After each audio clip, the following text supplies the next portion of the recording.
You're listening to the Visibility, Influence and Impact Podcast, episode number 66. Hello, you're listening to the Visibility, Influence and Impact Podcast. My name is Jane Mackay, and on this show, we talk to entrepreneurs who are getting fearlessly visible in their business about starting, building and creating the business and life of their dreams while having incredibly honest, in-depth and rich conversations that will inspire you to become fearlessly visible, create influence and generate meaningful impact with your own incredible business. Hello and welcome to the Visibility, Influence and Impact vlog and podcast. I'm your host, Jane Mackay from Jane Mackay Communications, marketing consultant and coach who works with people across the world to build the businesses that help them create their impact.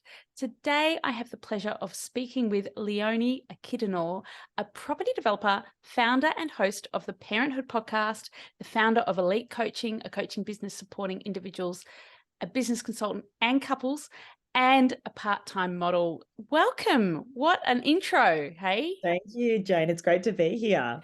You are a busy, busy woman. So we've just shared a tiny snippet of your story. Tell me about all the different things you do in your business world and how you got to where you are right now. Yeah, I think it all kicked off from parenthood, to be honest. I think prior to being a parent, I was actually both of my parents are migrants. I say mum was born in Oz, but at the age of 5 left for Greece. And then basically grew up in Greece. My dad is Nigerian and grew up there. So when they returned in their 20s to Australia, mum returned with dad. They were really trying to build a life for themselves. And I think, look, that context is important because I was the eldest, and coming from a family dynamic where, they were trying to build a business, financial security was not there. There was a lot of stresses around finance. And so the best thing I could do was to kind of be the good girl, get the grades. Academics was really important, and go to the uni and get the safe job. And so for a while there, I felt that was my path pretty much up until parenthood. Yeah, it's that do the right thing, go and get a very safe job. It's a funny thing that entrepreneurship is still seen as quite an unsafe, risky thing to do. Yes. When, we're living, breathing examples that actually you can make it happen. But it's really interesting. So obviously you do a lot of different things, and parenthood was a bit of a trigger for that for you. What was the evolution from good girl getting the good grades and doing what we were expected to do to taking that risk and going out and building multiple income streams in your life? Yeah, sure. So I think basically just prior to having children, I'd been a management consultant, in the big corporate for a while there, I guess, in talking marks, the safe option. And then I'd moved to property development. And that was actually the business that my parents started many moons ago. So I came back to Melbourne and started working, I guess, as an in-house consultant to the business. And so that was the safe sort of option. Up until that point, I felt like I had my identity straight. I knew that I'm the work hard, play hard kind of person. That was all going well. And then parenthood really spun everything on its head. It started for me during pregnancy. So I had prenatal depression, then I had postnatal depression. And it's amazing when mental health challenges come into play, how you start reevaluating your life. And what I realized from that experience was that, hold on, am I really doing what I love here, or am I doing what is expected of me? And by the time I actually had 2 children quite close together, they're 18 months apart. By the time I had my second, I again had depression during pregnancy, and afterwards I went, no, something's got to shift. I love my job and I love, the people that I surround myself with, but I'm not fueling that fire in me. And so basically 6 weeks after my second was born, I went, God, what can I do to shake things up? Because I'm feeling so miserable. It was COVID, it was just awful.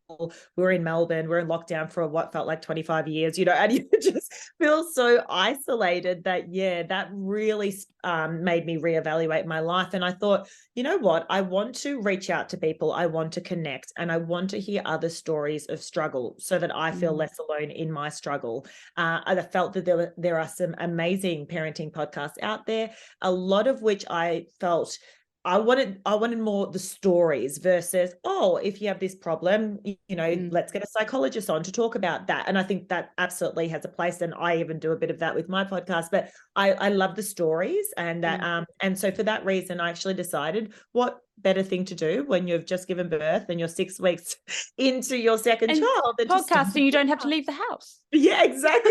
Exactly. Which and is I like can connect with people. Yeah. And it's so being a new parent, all the parents out there or not yet parents or planning to be parents, is really isolating. I just moved from Melbourne, 400 k's east, to a very small town. Luckily, my mum was out here, and by this stage, my sister, but because we all moved out here randomly. But I had severe postnatal depression as well for that first sort of 12 months of my daughter's life. Thankfully, I didn't have it during pregnancy or with my son. But it is really isolating, and it's hard to know whether it's just you.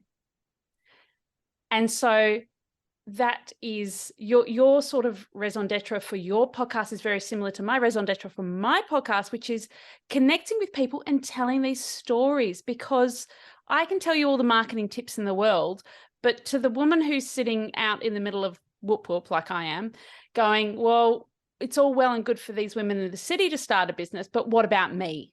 What about, and so it's that whole, everything from the start all the way through, all the messy middle. We're not just showing the Instagram shiny parenting and business worlds. We're showing everything through our podcast and through our stories. And people are natural storytellers. We relate to that. So that's really interesting. So, how old are your kids now? So I've got a 2-year-old and a 4-year-old. Yeah, and the thick of it. Nearly 3-year-old actually. He's a month off from being 3. So the podcast, basically is almost 3 years old, I guess, as well. So it's I don't envy you. People think 2's bad. Yeah. How old's your? My baby's 9th birthday today. Oh. And I've got a 12-year-old daughter who's almost 13. Wow. So I'm at the other end of the fun. Just looking it straight down the barrel. So how do you manage your time around 2 very small children? Like, let's not pretend that 2-year-olds and 4-year-olds are not extremely demanding, way more demanding than newborns. Because when you've got a newborn, people don't expect you to be doing all the things and coming to the events and taking your kids to soccer and ballet and blah. But when they're older, it's a different story, isn't it? It is. And they're not quite at the independent age either, right? Where they're just dressing themselves and getting themselves ready. I don't know if they ever get there, but they do. They do. I like the parenting milestones we should actually celebrate is when they can wipe their own bums, put on their own clothes, find their own socks, put on their own seat belts, and clean themselves. And swimming pool lessons without you in the swimming lessons without you. Game changer. Oh, totally. Seatbelts, another game changer. Yeah.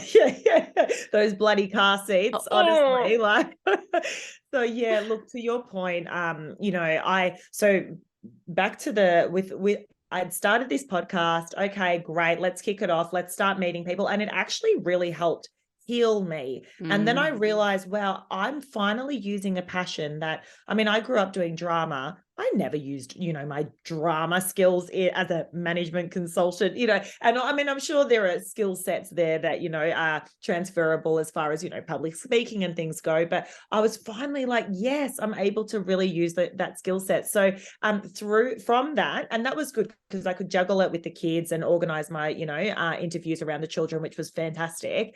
And then I was like, cool. And so now what? And then what actually ended up presenting itself is some opportunities to work with a few brands and collaborate with them. So I did a few campaigns with a few brands. I did a Bonds one, a Kmart one, or whatever. And then someone was like, you should get an agent. And I was like, I don't know if I've got time to do the modeling and I've still got my day job and then the podcast, but the podcast, as you know, is ad hoc, and you can work it around your schedule. So, and then someone said to me, oh, no, the modeling work is ad hoc as well. It's literally every now and then you'll attend a shoot, but if you have a level of flexibility in your work, it's worth giving it a crack. So I was like, great, let's give that a red hot.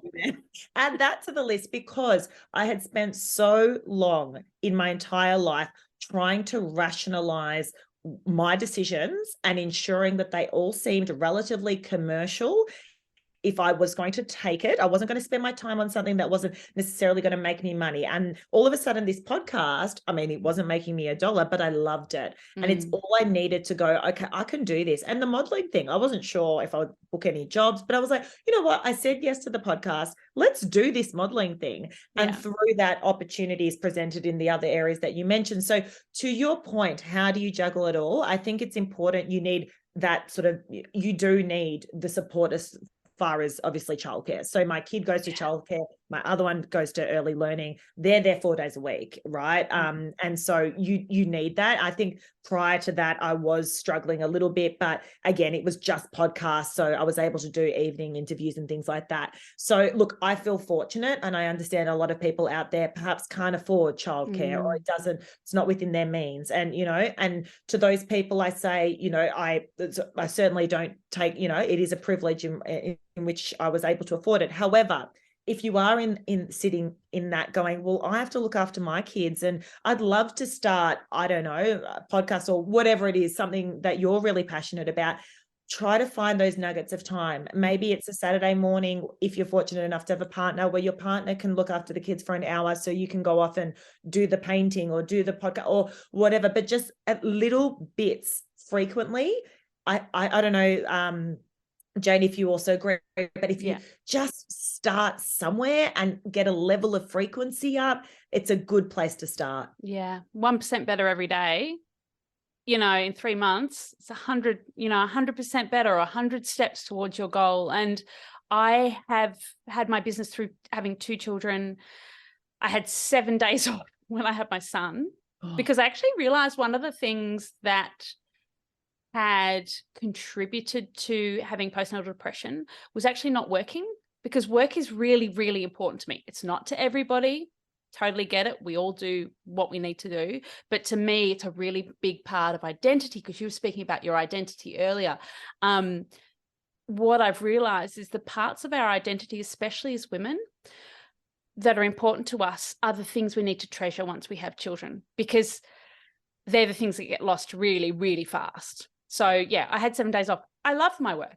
It brings me great joy. I'm always really happy to be sitting here, which is a really strange thing to say, but find those little pockets when the child is napping, if they're that little, or, when they're playing happily, have a notebook handy, or, you don't want to be sitting there on your phone, but have an iPad, have a laptop, have some way to just go, this is the progress I want to make. This is what it looks like. This is where I want to end up. Okay, where I am right now, appreciate that. How am I going to take the next step? The next intentional, aligned step towards your goal. And I think the strongest and such a fundamental word there, intentional. So you've identified what that goal is. Okay, how are we going to get there? So for ages, I was listening to podcasts, for example, going, I reckon I could do that. But I had my sister, actually, she started a podcast. She's now got a podcast production agency, and but she's 6 years younger than me, right? Sisters. Sisters. But, and she kicked all of that off straight out of uni, and all she did was millennials, man. No family, no kids, no other job. And so I looked at her and I said, well, I can't just drop everything to do this podcast thing. It's going to be too hard. Forget it. I'm just going to do my day job. And that's what it was for ages. I can't quit my job to do a podcast. And this is where I think people, perhaps get it wrong. And I certainly got it wrong too. You don't need to quit your day job to have the next thing. It's really, as you said, being intentional about what those goals are, and perhaps being a little bit more intentional around your schedule too. I mean, I'm a self-professed recovering perfectionist, and I'm very organized, and and so hence why I think newborn life was just chaos for me, because I couldn't be organized. There is no structure without being able to plan. I was freaking out. Yes, the unpredictable nature of having babies really messes with our very organized minds, especially those of us who do tend towards perfectionism. It was like all the control is taken away. And there's no wonder why they do say the type A's tend to have a little bit more of a tendency towards that struggle when they've just given birth, etc. So but I was trying to be as intentional as I could around my schedule, knowing that, i.e., like you said, if there was a bit of, and this wasn't the first, for the first child, I couldn't have done it. There's no way at 6 weeks after having my first child, I could have started a podcast. But by the second, you're kind of like, I know what I'm in for. And for me, it made sense. And again, to your point, it was a mental health requirement that I did something outside of being a mum, and that was important to me. But yes, being intentional around your time, I think, is fundamental. You don't need massive windows of time to just start. It's amazing what mums can get done in 10 minutes. Yeah, I know. It's incredible. So what does a great day in the office look like for you? What's the fun stuff?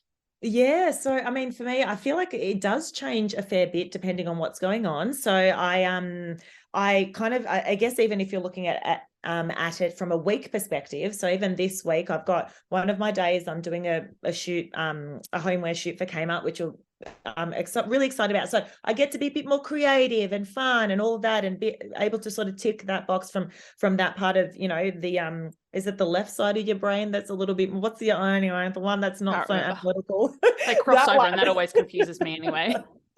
So, a day like that, and then, I might have a coaching session. I've got a couple of couples that I work with, and that stems from the podcast, because what I ended up doing was I started this podcast and I go, okay, there's a lot of mum content out there. And I did actually start from the mum's perspective, and we were called Mum Life for about, 8 episodes. And then I went, the more stories I was hearing from the mum's perspective, I went, hold on, there's a missing piece here. I want to hear from the partner. What is the partner thinking when the mum's thinking, I'm resenting you for walking out the door and going to your job as I sit here with a newborn because I just want 5 minutes to myself? What's that partner thinking as they walk out the door? And so then I shifted to parenthood, and now the realm is looking at, if they are in a couple, both people's perspectives. And even now we'll have audience members call in, mums and dads. I try to keep it as heavily evenly weighted between the two, because I don't feel dads have as much of a voice and as much of a community. And I think that's certainly growing, and I think that's fantastic. But I really didn't want to lean too heavily on either side. So because of that, I was bringing couples on, and I was chatting away to couples, and I was like, wow, the dynamic and everything, it's really interesting. So I went off and did a bit of education in the coaching space, and now work with couples in essentially from a coaching perspective. And I love that. So that might only be, I don't know, a couple of hours a week scattered through my workload. And then other time, with my property stuff, I've got a level of flexibility where I might start quite early. I wake up at 5 a.m, so I might smash out a couple of hours then off I go, drop the kids off. And then so the point is, it's very fluid. And I think, again, fortunate in that, particularly for the job that puts bread and butter on the table, my property development work, I do have a level of flexibility there. And I absolutely appreciate it.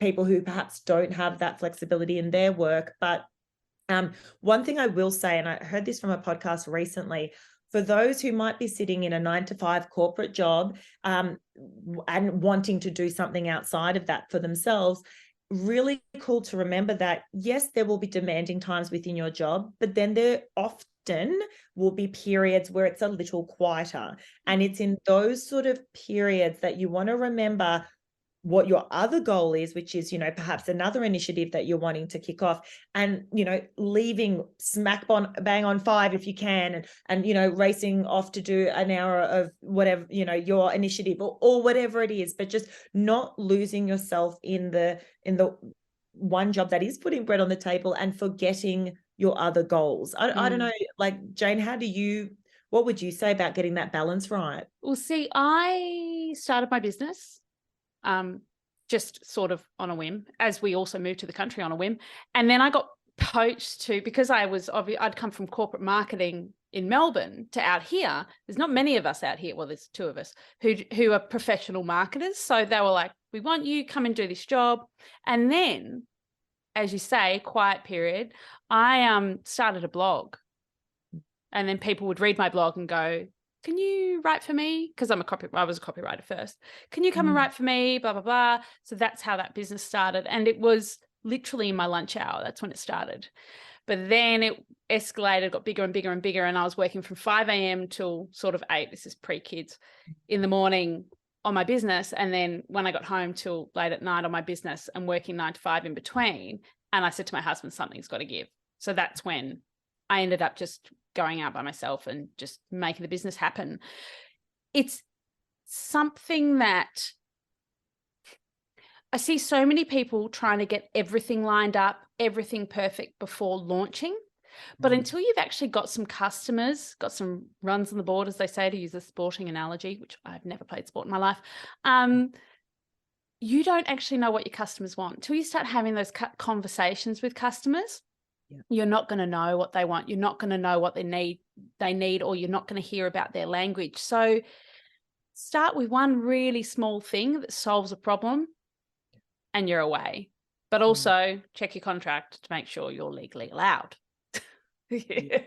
Very important. Very important. And I like that point. And I think about when I started coaching, and the good thing is I can turn it up or turn it down depending on my workload in the other areas. But often I thought, oh God, well, I'm gonna have to go get a website now, and but I don't know if that's not going to be my full-time job, but I'd like to just have that running alongside a few things. And if I did a couple of 3 hours a week, call it, and I could do it during lunch break or quiet times, and great.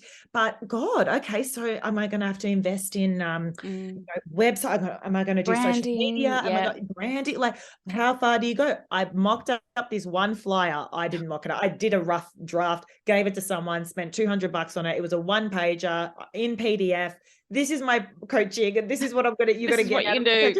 This is it. Emails it across to a couple of people who I thought might be interested, and bang, we're in business. So I guess the common misconception there, and to your point, is that it doesn't have to be this massive thing. It's just get out there with your 1-pager or whatever that looks like. With your Canva website. Right. And start. I don't even have Instagram for my coaching yet. I just haven't bothered, because for me also, I don't, unlike yourself, this was never going to be a sort of with yourself with the business and the marketing and all of that. I don't see myself going out to be a coach full time anytime soon. So that flyer was sufficient. I don't have social media or anything like that. However, you can slowly grow that if that's what you want. And you can turn it up and down because you're in control. I'll often have clients and there is a wait list, and I say to them, well, you've got to wait until July to work with me. And they're like, that's fine. That's cool. But, in the meantime, do this. Yes. And don't let them go, a week without hearing from you. It's sort of a really easy, low maintenance way to maintain that contact, but also have a more steady cash flow. If you've got a wait list, you're never going to run out of clients. Do you find, how does the wait list go? Do you find, will anyone drop off if you say, I think sort of with the business work that I do, it's very much, there's a sort of a combination of the skills and the personality with my specific way that I work with clients. Yes. So often if they get to me and I go, there's a wait list, they go, yeah, that's cool. But, that gives me a bit more time to, get my money together or get my business sorted or get my ideas down. I don't, once people get to the stage of saying yes to work with me, I don't really have any drop off. Yeah, it's amazing. It says, shows what a strong brand you've created as well, which is, amazing. Which is just me being my weird, kooky self. But that people like that. People come to me and go, I just binged all of your reels on Instagram and I think we will have fun. Yeah, authenticity. Okay, that's good because I like to have fun. There's a lot of laughter in my calls. So what does being visible in your business? You talk about not having any social for your coaching side, but obviously the Parenthood Podcast requires you to be visible. How do you do that? How do you do that in an authentic way? Speaking of authenticity. Yeah, look, it is. I don't know if you've found the same thing, but I found it really tough. I found it so much easier to, put myself behind, away from social media, and let's put up all interesting parenting content on my Yeah. Instagram. And then eventually people were like, mate, you're the host. Like, we need to see you. We need to see your life. We need to see your personality. You put yourself forward. And I really struggled with that. And I think it was a limiting belief that I had around, but no one no one cares, they don't want to see you doing grocery shopping with your kids and whacking that up on stories.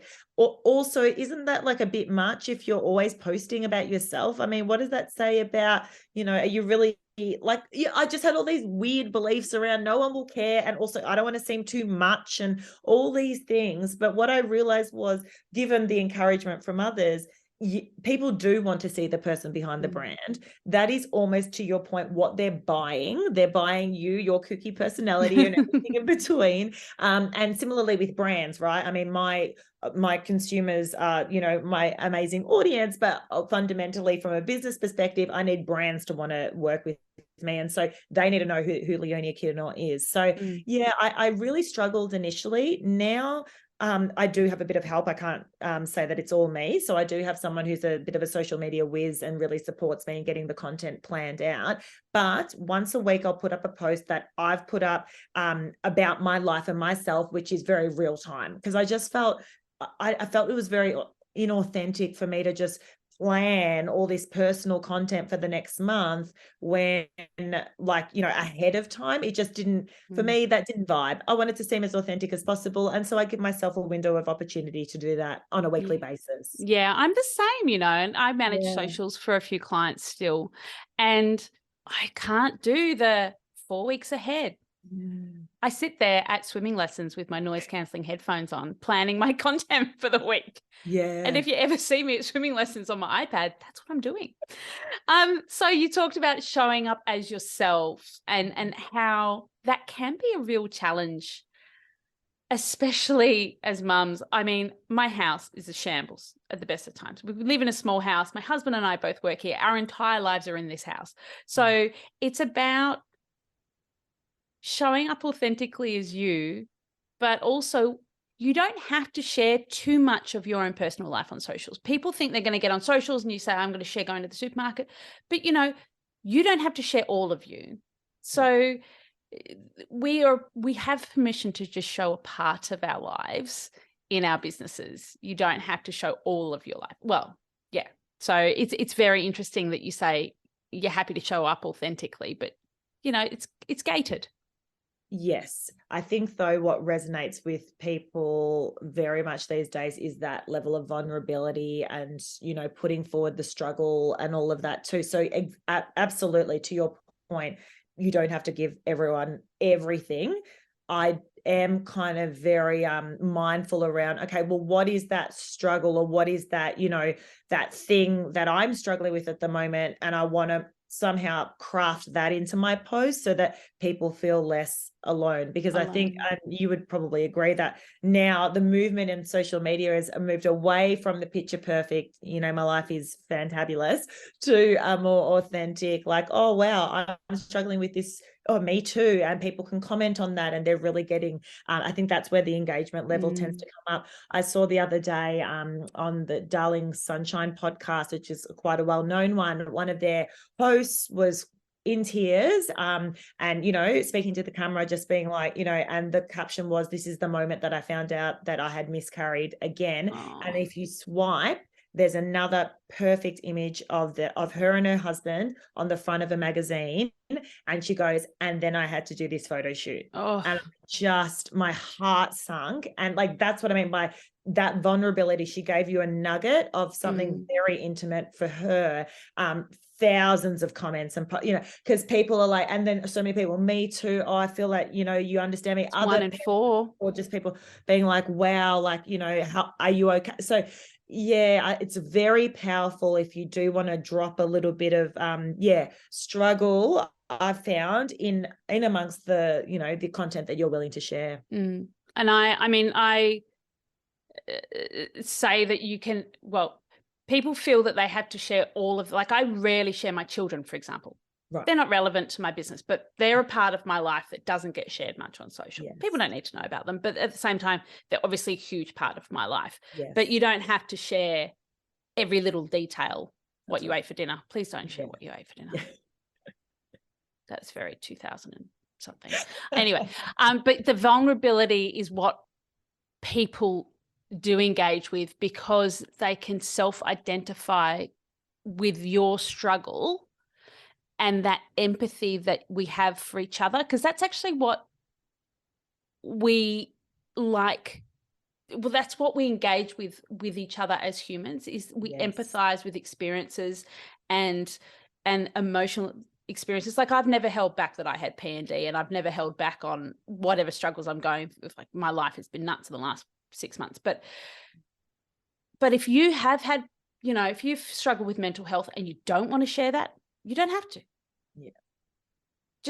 But I once had a very powerful conversation on this podcast, and the lady who I was speaking with, we said, as the elder generation now, it's actually our responsibility to have these conversations, to let the younger women know that, that this was deep in the Me Too movement, or that it's not okay. So we had that really powerful conversation. So anyway, it's about our responsibility of sharing our vulnerabilities to help other people who are struggling. And that's with the power of stories. Oh, 100%. And to your point, being intentional perhaps around what you're wanting to share and what you're not. And then the items that you are, then, driving that message home. And that, that's similar to yourself. I speak a lot about, I have anxiety that sort of always fizzles along the surface for me. I'm very open about that because, and my struggles with depression and things like that. And I feel I need to talk about it, firstly, to normalize it for other people, but also secondly, when people hear me, for example, on the podcast, or see me doing things in a campaign or something, there's a perception that, oh, she's so confident and she's this and that. And it's like, no, honey, I'm just as completely messed up as the rest of us, Honestly, I'm happy to own it. Oh my God. My anxiety was so bad this morning. I said to my husband, I've got this podcast and I don't know if I've got it in me today. And he's like, well, I'm sure she'll understand. I'm like, it's okay. Just go and slap my face on, give myself a pump up, film a few reels for the week and go, okay, I'm here. I'm back. I'm back, baby. But it's hard, It is hard, but then you find that when you push yourself and you're in this situation, often then you'll leave feeling more energized, right? Yeah. It's just getting there. I'll be really happy after this. I love doing my podcast. Yeah. I love speaking, but it's really funny because people assume the same of me. They think I'm confident and extroverted. I'm not. I can only do one podcast a week because I'm like exhausted. But I used to get really sick with nerves before doing these, but now I'm quite used to it. So, so once again, no one probably talks about that, with the podcasting. There's a lot in it. I used to lay awake at night before every podcast, freaking out. Did you? Yes. That's something I probably haven't shared. I probably should talk about that on this podcast. Now I'm back. My voice isn't quite back from COVID, but I'm back. So what I always talk about on this podcast, and which is part of the reason I started this podcast, was imposter syndrome. And what do you do about it? Does it exist in your world? How do you overcome the bad days in business and respond to the bad days in business? Yeah, I think it's such a great one. And again, talking about being authentic about how we really feel. I mean, I feel that a lot. It's the most recent memory. I remember I was at my agent's office. We were doing sort of like a how to be a model kind of workshop, and there were 3 other girls there in their early 20s, fabulous, have, probably done way more selfies in their time than I have, and then we had the photographers there, and then we had this top model there. And so she's like, this is what you do, and you turn to the light and you put, pose, and I was like watching her going, oh my gosh, and looking at these youngins going, oh my gosh, why am I here? This is I'm so out of my depth. And then each person got to go up and have their turn in front of the camera. So the 20-year-olds get up there and boom, boom, boom. And they're like, they look fabulous. And then they're like, cool, last one is Leonie. Off you go. Show us what you've got. So everyone in the room is watching me. And I'm like, and the more people are watching me and the more people, like the more in my shell I got. So initially I was smiling. They're like, yeah, less smile, like less, just less smile. And I was like, okay, now I'm overthinking this, and why am I here? And I shouldn't even have an agent, and I shouldn't do this, and whose idea was this, and how am I ever, I want to run away. And so, but then I remember getting home to hubby, and I said, I don't know if I want to be a model anymore. And this was right at the start of my short-lived career. I haven't done it for very long. And he goes, oh, so why is that? And I said, well, because I went up there for like 30 seconds and I was really bad at it and everyone else was really good. And I just felt, this imposter syndrome. And he said, so you reckon after 30 seconds, you're going to be perfect at it? And I was like, well, I mean, he's like, do you reckon that's how all these models do it? After 30 seconds, they're just born that way, are they? They know how to pose in front of a camera. You don't think that, yeah. The voice of reason. Yeah. I don't want reason. Yeah. I want a hug. Exactly. You don't think they've practiced, and I'm there going, oh, okay, yeah, maybe, okay, I'll give it a go. I get, okay, and back in my shell I go. But to your point, we always have these moments. Maybe it's someone standing up in front of, doing the presentation, yourself doing your podcast and feeling hesitant towards it, and I think, and it's so normal and so natural. But I think, the more we can talk about it and go, yeah, that was really shitty, but I'm going to show up. I'm going to fake it till I make it. That's the attitude I always sort of have. And so, yes, put a smile on. I'm here. I'm fine. I'm fine. So what does influence mean for you in your business? This is a really interesting question at this specific time in our milieu. Yes, absolutely. Look, I think influence for me is really about making people, if people feel less alone in their struggles, essentially that's my mission from a parenthood perspective, for the podcast. I've been able to have a level of influence in them understanding that that's sort of normal and that we're all that way, then I feel like that's my job done, as far as, that's success for me, feeling like I can help improve the way in which other people feel about themselves and their lives. So look, I think, if I could be influential in that space, then that is influence. I'm curious. Well, what about yourself? I'm going to throw that one back at you. Oh, that was cruel. For me, I see, my influence as being a very, a pretty low-key woman in a very small country town in Australia, saying, you know what, if you have a vision, I'm going to be the one that can show you that you can achieve that. I'm going to go, you can't be what you can't see. So entrepreneurship isn't just left to people in cities or white men in suits or people who can show up on Shark Tank. If you've got a really great idea and you're solving problems with people and you've got an idea to monetize that, then you can do it literally from anywhere with an internet connection, which is pretty much everywhere now. So that's sort of my influence is, and it's okay. It's okay to have fun while you do it. Because I spoke about, I can't remember if I've spoken about this or I'm planning to speak about it, oh yes, I have spoken about it on my Instagram. People have a fear of who they need to become to be successful. Am I going to have to change? Will my values have to change? And our values are such a core part of our identity, to come back to identity, that to try and change those is really, really destabilizes us as humans. So this is where you were talking about having irrelevant qualifications earlier, this is where my psychology undergrad comes in handy. And sociology, if we are put in a position where we feel we might have to change our values, change our beliefs, change who we are as people, change our identity, that just feels really terrifying. But this is to say that you're sitting there just as you, and I'm sitting here just as me.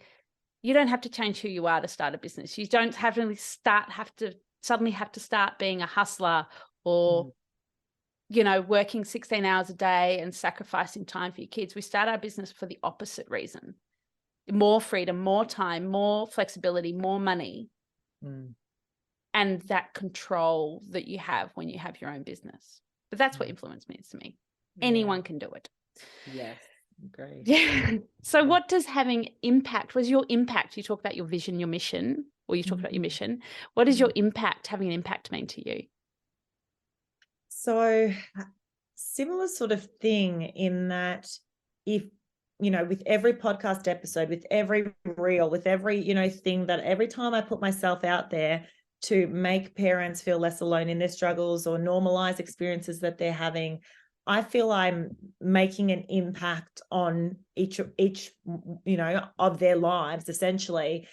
So yeah, impact for me, I really think is feeling, and particularly as my audience grows and as our, audience grow, having impact on more and more people is essentially why I do what I do, right? Yeah. I think I started off saying that initially the podcast, wasn't sort of making any money from it. It's purpose driven. That's why I did it initially. And then you sort of get to a point where you're like, oh, I am putting a lot of time and energy and free content out there. And how can we be a bit smarter about doing things?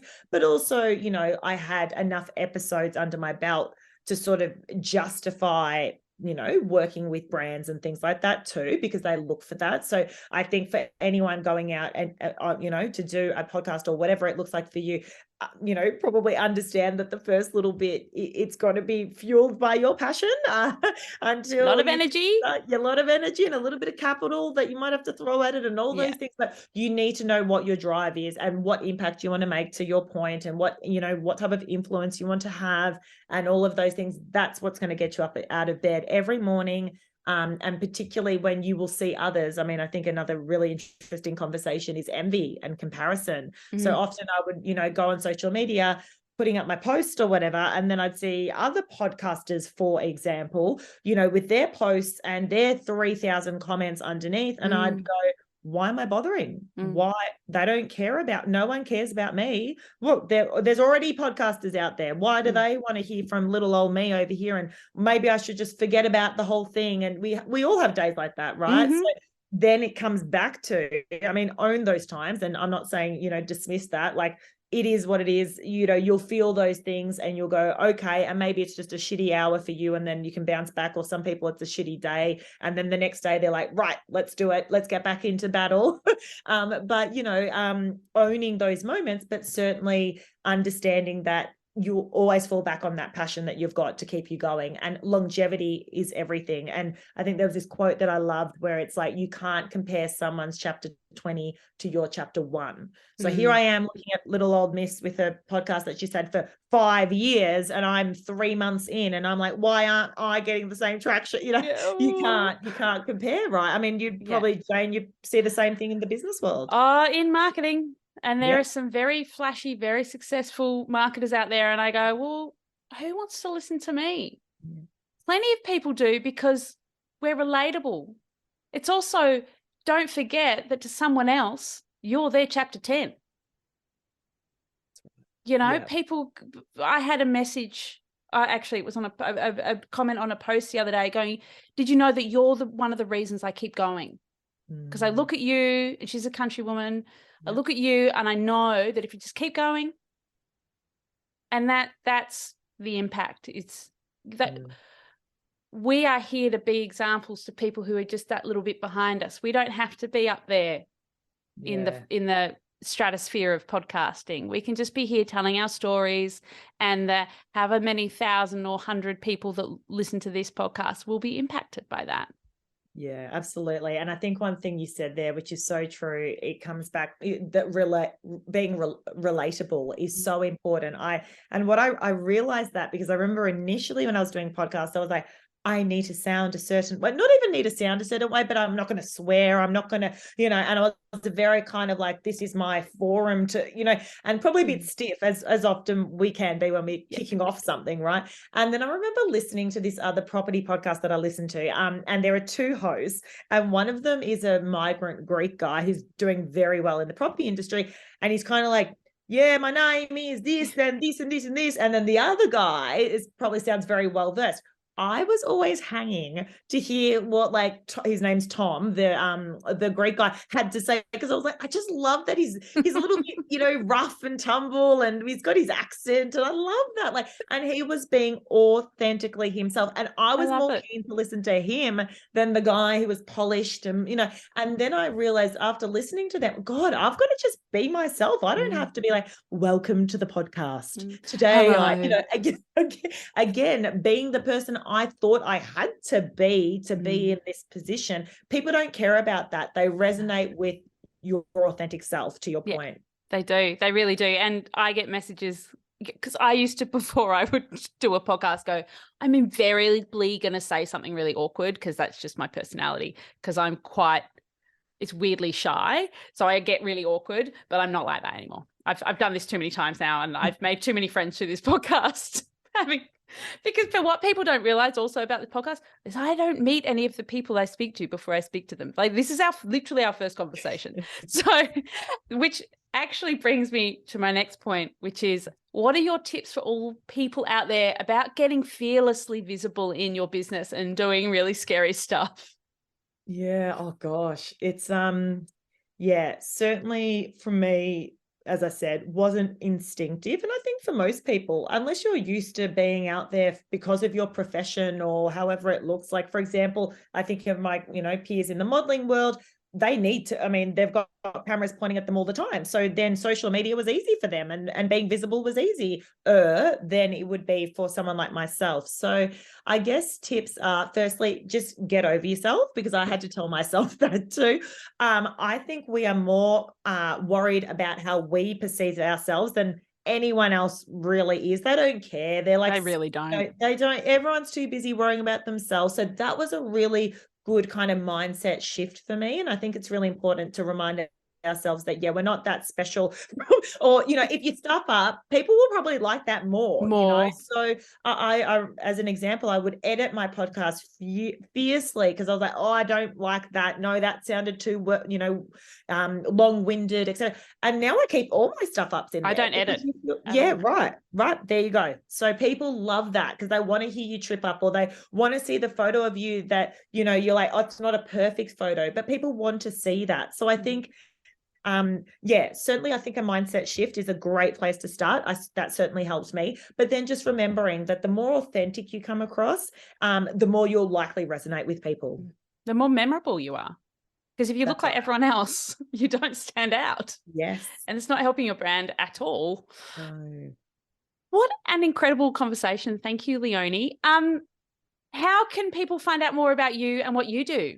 Yeah, great. So I'm most visible on Instagram. So feel free to join me at Parenthood Pod. So it's POD pod. And that's probably the best way to connect with me. Oh, fabulous. Thank you so much, Leonie. Thank you. Thanks for listening to the Visibility, Influence and Impact podcast. If you'd like access to the show notes, please visit my website, jmackaycommunications.com.au/blog. If you've enjoyed this episode and would like to hear more, please subscribe. Until next time, keep getting fearlessly visible, create your influence, and generate an exponential impact on your world.